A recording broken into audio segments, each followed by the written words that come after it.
Hello, hello, hello! How are you guys doing this evening? Happy Monday. Happy week of Christmas. I can't believe that. We're just a few days away from Christmas.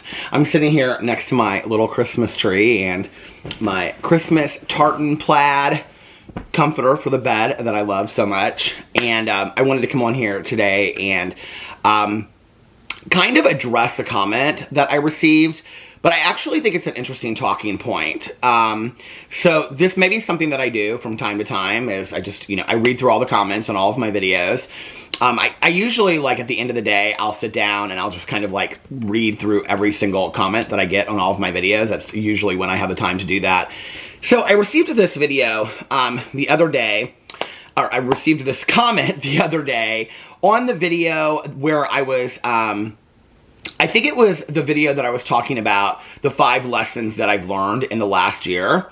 And the comment was stated very nicely, but I thought it was a comment that I should respond to because I think it's probably maybe something that other people have been thinking as well, because I talk a lot about my sobriety. I talk about sobriety on all of my channels. On my vlog, I tell stories about what it was like before I got sober. I talk about what it was like getting sober. I talk about the day that I got sober, the day after. I talk about being in treatment. I talk about the importance of coffee. I've talked about it over here. I've talked about sobriety constantly on my vlog. And now over here, I've talked a lot about sobriety as well. So I want to read this comment to you that I got. And the comment says, Peter, can you ever just be sober and stop talking about it every second? It's been 27 years. You live in it. I've been in a support group, and it's like people get addicted to the support groups and the past. I wish you could just leave it behind you and stop living in it. I've heard these stories numerous times. Be grateful, mindful, and live in your new life. And I think it's really important to address kind of a few factors of this comment. First of all, I absolutely agree with the statement of being grateful, being mindful of the gift that you've been given of this new life. You know, there have been times in my sobriety, I've talked about it on my vlog, where I was going to 14 meetings a week. I was going to a noon meeting and an 8 o'clock meeting almost every single night. And then that transitioned into me moving to, like, all my meetings to a different area of town.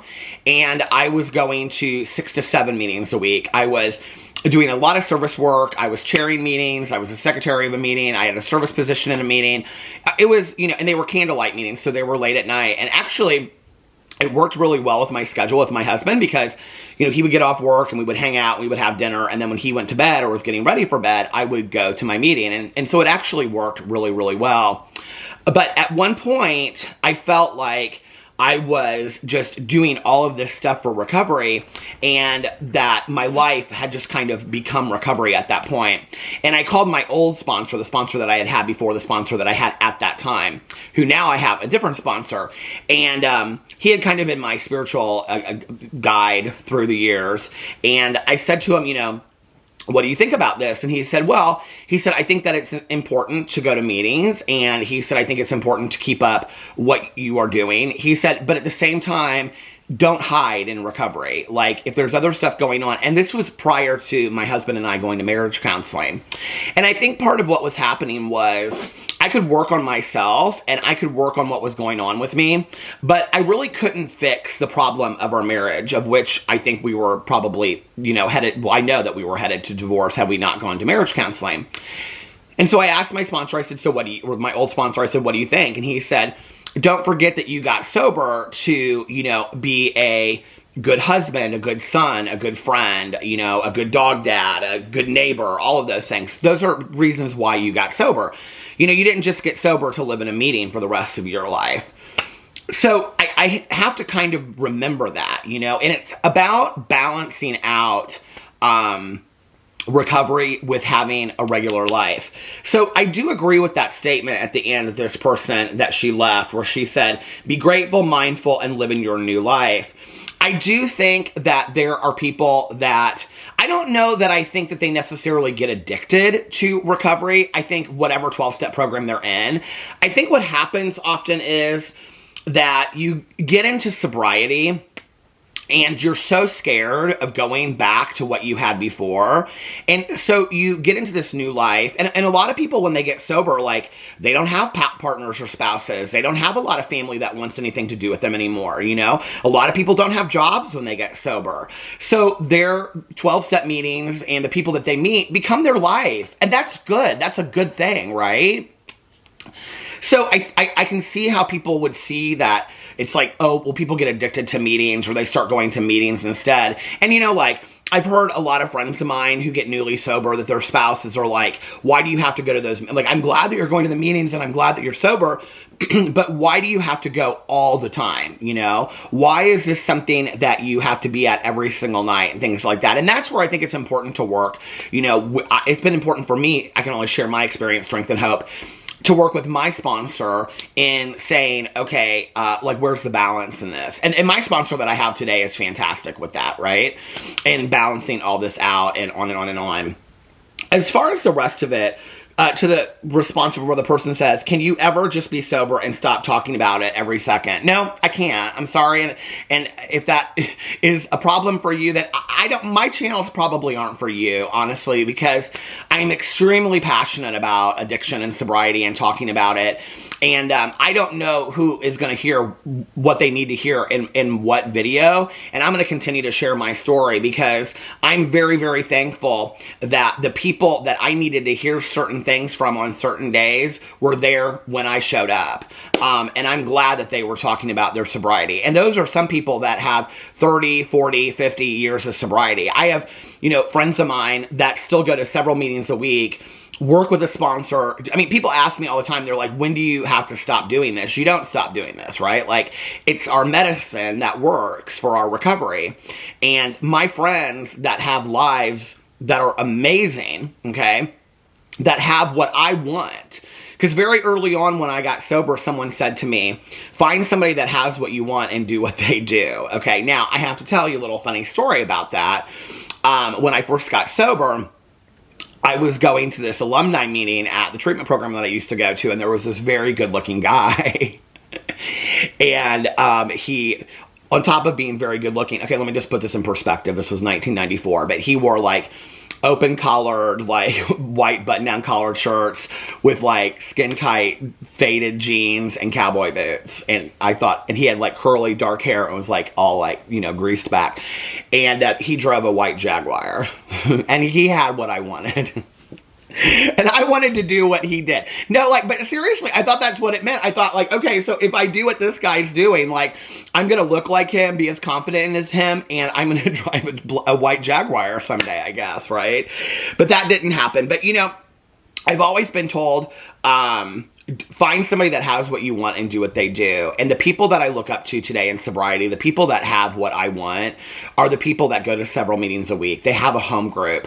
They have a service commitment. You know, they sponsor people. They're sponsorable. Being sponsorable means that you're willing to still have somebody tell you things that you need to improve on in your life. There are people that do inventory on a regular basis. There are people that haven't stopped talking about it. There are people that haven't put it in the past and forgotten about it and just lived in the future and in today. There are people that have not closed the door on the past, which is actually what 12-step programs tell us to do, is to not close the door on the past, you know?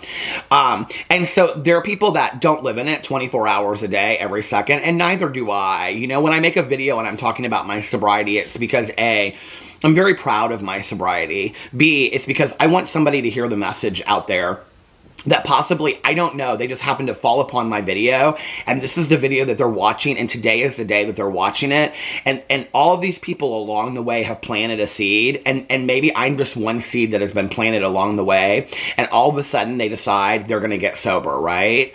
Like, that's why it's important that those of us that are sober continue to tell these stories.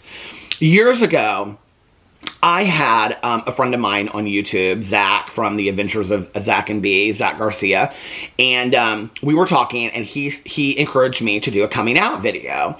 And I said, you know, Zach, I mean, you're younger, people want to hear your stories of going to college and whatever, but, like, who really cares about my coming out story? I'm like, you know, in my 40s. And he said, if you only help one person telling your coming out story, he said, then there is importance to that video.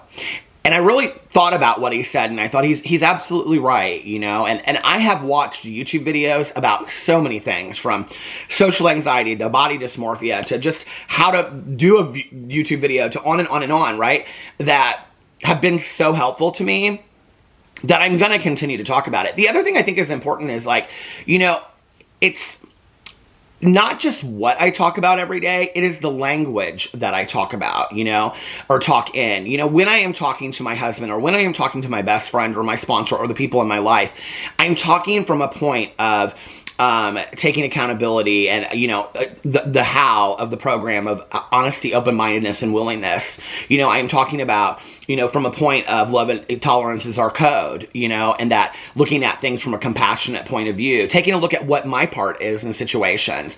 All of those things are tools and skills that I have as a result of recovery. It's not just about putting down the drug and the drink. And if I could get any message out there to people, that is what I would really tell people, is that recovery has very, very little to do with the drink and the drug, and it has everything to do with what happens when you put the drink and the drug down. If you look at any 12-step program, okay, the word drink or drug or whatever specific drug or whatever specific addiction, that word is only in the first step of that program. The rest of the program addresses other things like finding a higher power, doing inventory, looking at character defects, making amends, taking daily inventory in your life, having conscious, you know, contact with your higher power, and being of service to others. That is what this program is about. It is a design for living. It is a way that I live my life. So no, I can't stop talking about it. And you know, I apologized earlier. I said I'm sorry if you don't. I'm not sorry about that, not one bit. I'm going to continue to do it, and I think it's important. I think it's important for all of us out there as storytellers. Each and every single one of you is a storyteller. I don't care what your story is. We each have different stories to tell, you know. And I think it's about finding your story and sharing your story. I'm a big believer in turning our wounds into wisdom, you know. And I have to say, this comment is a little bit similar to me as a comment that I received, I don't know, 3, 4, 5 years ago, probably 4 years ago on my vlog. And somebody said, you know, okay, we get it already. You miss your mom. Are you going to ever stop talking about your mom? And I can remember reading that comment, and I was like, that's my mother. Like, no, I'm never going to stop talking about her. She was my mother. You only get one mother, you know, like biological mother at least. And that was my mother, you know. I mean, some people have 2 mothers. I get, okay. Some people have adopted mothers. Some people have that. What I'm saying is she was my mother. And I'm never going to have another mother in my life. I have a stepmother. I have mother figures in my life. And I'm very grateful for that. You know, but she's my mom. And I'm not going to stop talking about her. And I shouldn't stop talking about her. And it's my life. You know what I mean? So I think it's important for people to realize that those of us that tell these stories and those of us that talk about our sobrieties, the reason why we continue to talk about it, there are other YouTubers out there that talk about their sobriety in like every single video. I watch some of their videos, so I know, right? And I'm thankful for them. I'm thankful that they continue to share their story, because you never know what video that somebody is going to watch. You know, most of my videos, somebody will, I'll get a comment on there and somebody will say, this is the very first video of yours I've ever watched on one of my channels every single day. You know, there's always that comment. So I don't know what somebody is going to hear that day. And most importantly, I have to continue to talk about it so that I never forget. Because the second that I stop talking about it, and the second that I forget, and I just live in the reward, and I just live in the prize of sobriety, and I've seen this happen to a lot of friends of mine. I've seen it happen to 3 or 4 very, very close friends of mine in the last couple of years, and I've talked about this a lot on my vlog. The second I forget where I came from, and I just live in the rewards of today, is when I am no longer grateful for where I have come from. And then all of a sudden, I'm going to forget all the work that I did that got me there. And it's not going to mean as much to me. And I'm going to take it for granted. And then it's easier to let go of. And I've had 3 or 4 very, very close friends of mine with double-digit years of sobriety. I'm talking 20+ years of sobriety, that have gone back out and started using again, and within 6 months have lost everything from their relationship with their kids, to their husbands, to their wives, to their homes that they lived in, and then they're living on their drug dealers' couches. That is not what I want for my life. So if I have to continue to talk about it every day, I will. I love you guys, and I'll see you tomorrow. Bye.